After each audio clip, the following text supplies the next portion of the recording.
Hello friends, welcome you to YouTube channel stocks basics, जहां पर मिलकर सीखते हैं कंपनीज का एनालिसिस करना और करते हैं small cap, mid cap and micro cap companies का फंडामेंटल एनालिसिस।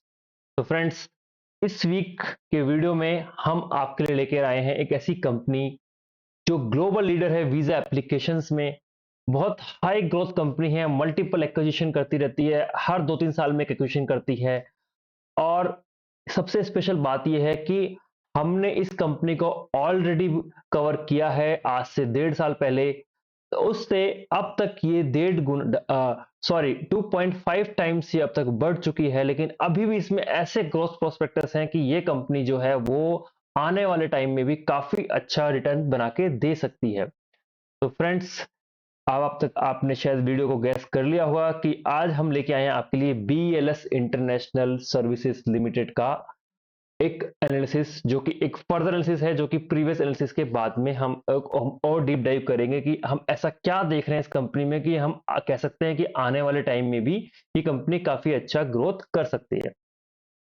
तो फ्रेंड्स, सबसे पहले मैं आपको बताता हूं इसके एक्विजिशंस के बारे में। एक्विजिशंस बहुत बड़ी चीज होती है। जो कंपनीज जो होती हैं वो खुद का एक ग्रोथ तो रखती हैं। एक्विजिशन करके उस कंपनी को पूरी तरह से फिर जो जो कंपनीज को एक्वायर किया उसका भी पूरा रेवेन्यू, पूरा उसका एबिटा, पैट सब उसका ही हो जाता है। तो फ्रेंड्स, ऐसे में ये कंपनी जो है वो जीरो डेट कंपनी है, काफी कैश रिच कंपनी है, कैश काउ की तरह है। और वो टाइम बाय टाइम अपना एक एक्विजिशन करती ही रहती है। 2018-19 में स्टारफिन के नाम से एक फाइनेंस कंपनी थी, इसको इन्होंने एक्वायर किया। फिर ये जीरो मास प्राइवेट लिमिटेड, एक बहुत बड़ी कंपनी जो कि एक बिजनेस कॉरेस्पोंडेंट, BC जिसको हम बोलते हैं, बिजनेस कॉरेस्पोंडेंट का एक बड़ा मेजर रोल है, उसको इन्होंने एक्वायर किया। इससे इनका वॉल्यूम, उसका वॉल्यूम और इसके एबिटा में काफी अच्छा ग्रोथ आया था, रेवेन्यूज में काफी अच्छा ग्रोथ आया था। और अभी इन्होंने एक इंटरनेशनल एक्विजिशन किया है, आई डेटा, जो कि एक टर्की बेस्ड कंपनी है, एक वीजा बेस्ड कंपनी है। और एक जैसे मान लीजिए इंडिया में BLS हो गई है, तो उन्होंने एक टर्की की BLS को ही एक्वायर कर लिया है, और अब आने वाले टाइम में इसका रेवेन्यू काफी अच्छा देखने को मिल सकता है। तो यही हमारे कुछ ग्रोथ फैक्टर्स है जिसको हम लेके आज डिस्कस करेंगे। तो फ्रेंड्स, चलते हैं। सबसे पहले मैं आपको बताता हूँ, सबसे पहले हम लेके आए हैं आपको अपने चैनल पे स्टॉक्स बेसिक्स पे, जहां पर आप बहुत सारे वीडियोस ऑलरेडी देख सकते हैं। इसमें मैं बताना चाहता हूँ कि मैंने इसको BLS इंटरनेशनल को ऑलरेडी कवर किया था 9 जैन 2023 में, 2023 में, ऑलमोस्ट 1.5 साल पहले। तो उस वक्त इसका क्या प्राइस था वो समझते हैं, उसे कितना ग्रोथ इसने कर चुका है ये स्टॉक। तो 9 जैन के आसपास हम देखते हैं, 9 जैन को इसका प्राइस ऑलमोस्ट था 169 के आसपास। तो 169 से ये ऑलरेडी 400 के आसपास अभी ये ट्रेवल कर रहा है, 400 को भी इसने क्रॉस किया था। तो हम कह सकते हैं कि ऑलमोस्ट 2.5 टाइम से ऑलरेडी दे चुका है ये स्टॉक। तो लेकिन अभी भी इसमें बहुत ग्रोथ प्रोस्पेक्टस है, क्योंकि ये अपने आप में एक मोट बिजनेस है। मोट हम कह सकते हैं कि जिसके जिसके कोई भी आसपास भी नहीं हो, ऐसा एक अपना एक यूनिक बिजनेस है, उसमें ये डील करता है। तो फ्रेंड्स, हमें ये लगता है कि अभी भी इसमें काफी स्ट्रेंथ है। तो ये हमने बताया था कि पिछले वीडियो से भी हम ऑलरेडी 1.5 ईयर्स में 2.5 टाइम्स दे चुका है, अभी और भी इसमें स्टोरी बाकी है। तो फ्रेंड्स, हम पहले दोबारा समझते हैं कंपनी के बारे में। तो BLS इंटरनेशनल, बेसिकली इनको समझने के लिए कॉर्पोरेट स्ट्रक्चर है ये इनका। तो उसमें हम देखते हैं, तो ये है BLS इंटरनेशनल FZE, जिसमें ये वीजा का बिजनेस करते हैं। और ये इनकी 100% सब्सिडरी, एक मान लीजिए कि यही कंपनी है BLS। तो उसमें ये इन सब कंट्रीज में, UK, US, UAE, टर्की, इन सभी में इनके सब्सिडरीज हैं या पार्टनर्स हैं। ऐसे इन्होंने एक रिसेंटली एक कंपनी को अपने ही अंडर में एक लिस्ट किया है, उसका नाम है BLS ई सर्विसेज लिमिटेड, जिसमें इनका 51% स्टेक है, जो डिजिटल बिजनेस में है। पहले आप ये मान सकते हैं कि ये एक डीमर्जर है।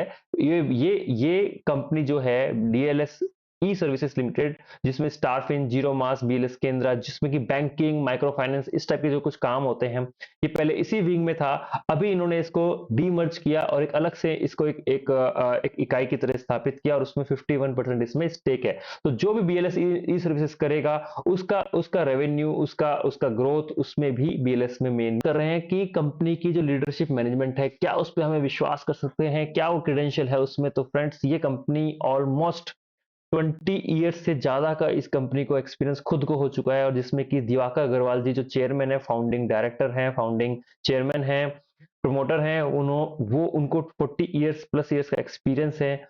उनके सन है मिस्टर शिखर अग्रवाल, जो जॉइंट मैनेजिंग डायरेक्टर हैं, 10+ ईयर्स का एक्सपीरियंस हो चुका है। और ये काफ़ी एक्टिव रहते हैं। आप इनको सीएनबीसी आवाज़ में, इनको जी बिज़नेस में या किसी भी चैनल में आप इनको देख सकते हैं और काफ़ी एक आउटस्पोकन है अपनी कंपनी के ग्रोथ के बारे में। तो हम देख सकते हैं Nikhil Gupta ji, managing director, CEO owners and all. तो इनका एक जो क्रेडेंशियल है, अगर हम इसको और समझें कि ये सच में क्या ये लोग जो हैं वो कंपनी को आगे ले जा सकते हैं। वैसे अब तक की हिस्ट्री तो ये बताती है बिल्कुल ले जा सकते हैं, लेकिन फिर भी हम आपको और बताते हैं कि थर्ड पार्टी क्या कहती है। तो इनके अवार्ड्स एंड एक्colades से आप समझ सकते हो कि ये कंपनी जो है, जैसे हम बहुत बात करते हैं कि 2021 में इसको 100 वेल्थ क्रिएटर्स में इसका लिस्ट हुआ था, इसका नाम। शिखर अग्रवाल जो कि इनके जॉइंट मैनेजिंग डायरेक्टर है, वो टाइम्स 40 में अंडर 40 अवार्ड्स में इनको इनको अवार्ड दिया गया था। तो फॉर्च्यून इंडिया में नेक्स्ट 500 फॉर्च्यून कंपनी में इसका लिस्ट आया था। ऐसे आप देख सकते हैं अलग-अलग जगह इनको फोर्ब्स ने भी अवार्ड दिए हैं। तो CMO of Asia best practice award है, दुबई में अवार्ड मिला है। तो इससे हम कह सकते हैं कि इनको काफ़ी ज़्यादा एक क्रेडेंशियल्स है इस मैनेजमेंट में, जिससे कि इसको इसको इंडिया ही नहीं विदेशों से भी अवार्ड्स मिल रहे हैं और बिजनेस भी मिल रहा है। इंडिया में तो जस्ट ये 10 टू 15% बिजनेस ही करते हैं, बाकी सारा 80 टू 85% बिजनेस जो है वो इनका आउटसोर्स अब्रॉड से ही आता है। तो फ्रेंड्स, थोड़ा और आगे बढ़ते हैं तो देखते हैं इनके इनके क्लाइंट्स कौन है। तो क्लाइंट्स जो है वो इनके हैं स्पेन में है। स्पेन इनका क्लाइंट है। इनके क्लाइंट्स में इंडिया के ministry of external affairs, government of Punjab, Islamic Republic of Afghanistan जिसमें यूएई, कतर, बहरीन, कुवैत ये सब आते हैं, embassy of UAE, embassy of Kuwait, Malaysia, Hungary. तो इन सभी में ये लोग इसमें ये इनके क्लाइंट्स हैं, डायरेक्ट क्लाइंट्स इनके लिए काम कर रहे हैं और ये काफी ज्यादा एक्सपेंडिंग है। अब हम बात करते हैं कि एक ग्रोथ फैक्टर जो कि हमें दिखा रहा है कि कैसे हम इस कंपनी में एक विश्वास कर सकते हैं और आगे वाले टाइम जो है ये कैसा एक्विजिशन है जो इन्होंने किया है। तो ये आई डेटा कंपनी है। आई डेटा एक टर्की बेस्ड कंपनी है जो कि official is an institution officially authorised in Turkey for visa application. अगर आप इसको पढ़ पा रहे हैं तो आप देखिए कि ये जर्मनी और इटली के लिए आई डेटा जो है वो टर्की की जो कंपनी है उसको ऑफिशियल ऑथराइजेशन है इन कंट्रीज के लिए वीजा एप्लीकेशन का, और अब ये जो है वो आ गई है अंडर बीएलएस अम्ब्रेला। और जर्मनी और इटली हम आगे पर देखेंगे कि जर्मनी इटली उन टॉप 10 कंट्रीज में से हैं जहां पर बहुत ज्यादा ट्रेवलिंग होती है, तो बहुत ज्यादा ट्रैफिक आता है इसमें वीजा का। तो अब जो आई डेटा जो भी काम करेगा वो अब करेगा अंडर बीएलएस इंटरनेशनल। तो इसी को इन्होंने अपनी प्रेजेंटेशन में, लेटेस्ट प्रेजेंटेशन में भी दिखाया है कि आई डेटा के बारे में, कि आई डेटा जो है वो 2005 में स्टेब्लिश हुई थी। 37 उनके वीजा एप्लीकेशन सेंटर्स हैं, 11 कंट्रीज में ये लोग काम करते हैं। अब ये सब आ गया है बीएलएस के अंदर। अब आप देख सकते हैं कि इसकी ग्रोथ भी, इसने 2022 जो कैलेंडर ईयर था, वहां पे कैलेंडर ईयर चलते हैं, ध्यान रखिएगा। कैलेंडर ईयर में जो इन्होंने किया था वो 168 का इन्होंने रेवेन्यू किया था, और जिसमें से इनका एबिटा आप देखिए ऑलमोस्ट 50% से भी ज्यादा इनकी अर्निंग एबिटा में। ऐसे ही टू इसको इसको उन्होंने ग्रो करके 168 से 246 किया 2023 में, और उनका एबिटा है 144 करोड़। तो फ्रेंड्स, आप समझने की एक चीज कोशिश कीजिए, थोड़ा सा मैं आपको समझाना चाहता हूं कि अब ये बिजनेस जो है वो आ गया है बीएलएस के अंडर में। तो फॉर एग्जांपल, अगर बीएलएस ने अगले इसी कंपनी ने, जो कि अभी अगर मानते हैं कि यही ग्रोथ भी करती है कि 168 से 246 गई, कि जो ऑलमोस्ट इसका ऑलमोस्ट 50% बिजनेस है, लेकिन उतना भी नहीं अगर करते हैं और 300 का ये रेवेन्यू करती है और 50% का, या ये अभी ज्यादा है 60% तक का ये ऑलमोस्ट एबिटा करती है, मान लेते हैं 150 से या 200 करोड़ के बीच में कहीं ना कहीं इसका एबिटा आएगा। तो वो अगर हम यहाँ देखेंगे कि अब हम इसके ही स्क्रीनर पर आ गए हैं और स्क्रीनर में हम बीएलएस को देख रहे हैं, उसकी सेल्स देख रहे हैं बीएलएस इंटरनेशनल की। तो उसमें आप देखिए कि ये ऑपरेटिंग प्रॉफिट जो है वो 399 सॉरी मार्च 2024 में 346 पे इन्होंने ये किया था ऑपरेटिंग प्रॉफिट। पूरे रेवेन्यू किया था इन्होंने 1677 का। तो रेवेन्यू जो है वो बढ़ जाएगा लगभग 300 करोड़ से, इस ओनली थ्रू आई डेटा। तो लगभग जो है वो हो जाएगा रेवेन्यू 2000 करोड़, और 346 करोड़ जो इनका ऑपरेटिंग प्रॉफिट था, वो अगर हम एबिटा से इसको कहीं ना कहीं कंपेयर करें तो 200 करोड़ का अगर इसमें जोड़ते हैं तो लगभग 550 करोड़ का प्रॉफिट इसमें आएगा। अगली उसमें अगर इन्होंने सेम वो रखा, और वैसे वैसे आप देख सकते हो कि ये खुद भी काफी तेज इसमें फास्ट ग्रो कर रहे हैं। 108 से 223 एकदम डबल किया, डबल से फिर इन्होंने 100 करोड़ का इसमें इन्होंने एबिटा को जोड़ा। This all figures in crore, हम इसके फिगर्स को यहाँ से भी देख सकते हैं कि कैसा कंपाउंडिंग कर रहे हैं। तो सेल्स ग्रोथ जो हो रही है वो आप देख सकते हैं, सेल्स ग्रोथ जो हुई है लास्ट 3 इयर्स में 52% से, और 3 इयर्स में लास्ट कम प्रॉफिट जो ग्रोथ हो रही है 84% से, तो काफी हाई ग्रोथ कंपनी है। तो उस एंगल से हम देख सकते हैं कि इस कंपनी में जो है वो आई डेटा से भी कितना अच्छा रेवेन्यू इसका आने वाला है।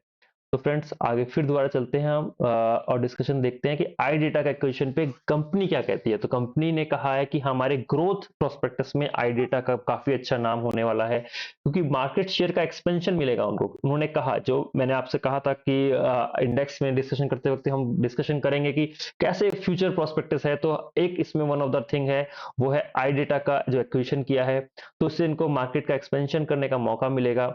और सबसे मेन बात यह कि आई डेटा का जो पैट मार्जिन है वो काफी हाई है in comparison to the original BLS. तो उससे भी इनको जो है वो काफी under the umbrella of I data वो भी इनको काफी अच्छा एक एड ऑन करेगा बॉटम लाइन पे। तो इससे ये अनलॉक कर सकेंगे न्यू अपॉर्चुनिटीज फॉर बीएलएस, और आगे जाके ये काफी अच्छा ग्रोथ कर सकते हैं। ऐसे ही अगर नेक्स्ट फेज की बात करें कि इनको और अपॉर्चुनिटी क्या दिखती है, तो वो देखिए आप यहाँ पे कि ग्लोबल एयर पैसेंजर का और इंटरनेशनल एयर पैसेंजर का जो ट्रैफिक है वो काफी बढ़ रहा है। और इसमें कहा जा रहा है कि ग्लोबल एयर पैसेंजर ट्रैफिक जो है वो 1.5 टाइम्स बढ़ेगा 2023 से 2030 तक। 7 इयर्स में 1.5 टाइम्स होगा।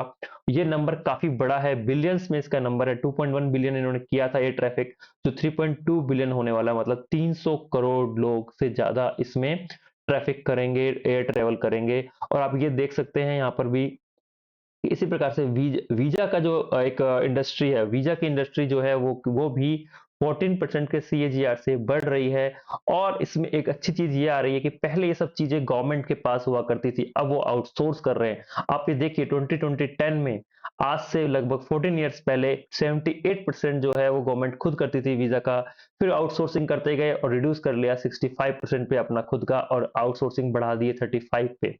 2025 में जो एक्सपेक्टेड है, जो कि ऑलमोस्ट है भी, अभी टाइम आ चुका है, 50-50 पे रेशियो पे आ गए। और आने वाले टाइम में अगर इसको देखेंगे तो ये कम ही होने वाला है, क्योंकि सभी गवर्नमेंट चाहती हैं कि चीजें आउटसोर्स हो, खुद का एक्सपेंस कम हो, क्योंकि उनको भी काफी इसमें सस्ता होता है। तो अब आप देखिए कि इन चीजों से जो बढ़ रहा है यहाँ पे आउटसोर्सिंग का रेशियो, उससे बीएलएस जैसी कंपनी है उनको काफी फायदा होगा। और बीएलएस ने और एक स्टेप फर्दर काम कर लिया है कि इंटरनेशनल एक्विजिशन किया है, जैसे कि जो विदेशों में जो वॉल्यूम बढ़ने वाला है उसमें भी कहीं ना कहीं पार्टिसिपेट कर रहे हैं। अब मैं कहने वाला था कि बीएलएस का जो प्रेजेंस है, BLS is the preferred partner of for 4 of the top 10 most travel countries. ये मोस्ट ट्रेवल्ड कंट्रीज है, फ्रांस, मेक्सिको, स्पेन, ये सब करते हुए यूएई तक ये मोस्ट ट्रेवल कंट्रीज हैं। अब आप देखिए कि इसमें सबसे ज्यादा जो है वो बीएलएस का प्रेजेंस है। और आई डेटा के आने से जो कि करता है इटली और स्पेन में, आप देख सकते हैं यहाँ पे इटली और स्पेन टॉप 5 में नाम रखते हैं अपना। तो तो आप देख सकते हैं कि वॉल्यूम्स इसका कितना अच्छा ग्रो होने वाला है। तो इन सब के कारण मैं आपसे कह रहा था कि एक तो मुझे वीजा के बिजनेस में काफी अच्छा ग्रोथ दिख रहा है, और जो दूसरा ग्रोथ जो दिख रहा है, जो जो मैनेजमेंट कह रही है, वो हो रहा है इनका ई सर्विसेज में, जिसमें इनका 51% स्टेक है। तो वो देखिए आप। तो ये जो है डिजिटल सर्विसेज की बात कर रहे हैं बीएलएस ई सर्विसेज लिमिटेड में, जो कि अभी इसका आईपीओ आया था इसी फाइनेंशियल ईयर में। तो उसमें ये कह रहे हैं कि हम जो है वो बनना चाहते हैं, we want to become the go to the market platform for various business verticals including fintech and digital platform. तो डिजिटल सर्विसेज से ये सब कुछ इसमें अपना करना चाहते हैं, वन स्टॉप सॉल्यूशन देना चाहते हैं। जैसे स्किल कोर्सेज होंगे, डीमैट होंगे, आने वाले टाइम में डीमैट भी ये रखना चाहते हैं। ये शेयर मार्केट में भी आना चाहते हैं, banking services, agro products, micro AIM, PAN, path lab, insurance, e sign, train tickets. तो आप देखिए कि सारी छोटी छोटी सर्विसेज हैं जिसके अंदर ये आना चाहते हैं, और जिससे अगर ये आते हैं कि ऑलरेडी इनके पास किसी चीज की कोई कमी नहीं है, काफी अच्छा एक्सपीरियंस है, पैसे में ये जीरो डेट कंपनी है, काफी कैश रिच कंपनी है, तो ये अच्छा खासा कर भी सकती है। तो ये बीएलएस ई सर्विसेज के लिए भी और बीएलएस इंटरनेशनल के लिए भी, दोनों के लिए काफी फायदेमंद। और बताना चाहता हूँ कि वैल्यूएशंस के बारे में। तो हम चलते हैं वापस इस स्क्रीनर पर ही और देख रहे हैं इसका वैल्यूएशन। तो फ्रेंड्स वैल्यूएशन मिल रहा है इसको 44.8 का, थोड़ा सा ज्यादा, लेकिन देखो हाई ग्रोथ कंपनी है, तो हम नहीं कह सकते कि ये बहुत ज्यादा, कि आज की डेट में कम प्राइस टू अर्निंग रेशियो पे कंपनीज मिलना, जो हाई ग्रोथ कंपनी है, वो मिलना काफी डाउन है। इसको अगर हम फ्यूचर पी से देखते हैं और डिस्काउंट करते हैं, तो ये काफी जो है पी अभी भी डिस्काउंटेड है, क्योंकि जो फ्यूचर में ग्रोथ आने वाली है वो काफी अच्छी है। तो आप इसमें मेरा डिस्कशन यही रहेगा कि अच्छी कंपनियों को बाय ऑन डिप की स्ट्रेटजी रख सकते हैं आप लोग, और बाकी अपना खुद का एनालिसिस की वो बहुत बेस्ट रहता है। आरओई आरओसी काफी अच्छा है इस कंपनी का, डेब्ट टू इक्विटी बिल्कुल। तो फ्रेंड्स ये था हमारा इस वीक का वीडियो। ये एक रिपीट वीडियो है क्योंकि इसमें हम जरूरी नहीं कि बहुत सारी कंपनीज को हमेशा डिस्कस करें। अगर हमारी कंपनीज जो हमने ऑलरेडी डिस्कस कर ली है उस पे अगर दोबारा हमें लगता है कि नहीं इसमें अभी भी बहुत पोटेंशियल है, तो हम जरूर वही चाहेंगे कि उन्हीं कंपनीज पर हम लगें, जिससे क्योंकि अगर जिन लोगों ने उस वक्त हमारे वीडियो देखने के बाद अपना मन बनाया होगा या उन्होंने अपनी रिसर्च करने के बाद एंट्री ली होगी, तो उनको भी एक बड़ा स्ट्रेंथ मिलता है। और फ्रेंड्स पैसे जो बनते हैं, वेल्थ जो बनती है, वो थोड़ा लॉन्ग टर्म में रुकने से ही बनती है। हमें 5-10% के पीछे नहीं रहना चाहिए, कोशिश करनी चाहिए कि वो एक्स में बढ़े, 2x 3x 5x इस टाइप की हमें चीजें देखनी चाहिए। तो फ्रेंड्स ऑलरेडी ये कंपनी 2.5 हो चुकी है, अभी इसमें बहुत पोटेंशियल ऐसा हो सकता है, ऐसा मुझे लगता है। बाकी अपनी खुद की रिसर्च कीजिए। प्लीज अभी तक वीडियो में बने हुए हैं और आपने लाइक नहीं किया, प्लीज लाइक कीजिए, शेयर कीजिए फ्रेंड्स एंड फैमिलीज में। चैनल पे नए हैं सब्सक्राइब कीजिए, बेल आइकन को प्रेस कीजिए। आप मुझे फेसबुक और इंस्टाग्राम पे फॉलो कर सकते हैं, आप मुझे ईमेल भी कर सकते हैं stocksbasicsrahul@gmail.com पे। तो friends thank you so much, मिलते हैं नेक्स्ट वीक या नेक्स्ट टाइम एक और ऐसे ही वीडियो के साथ में। Till then take care, bye bye.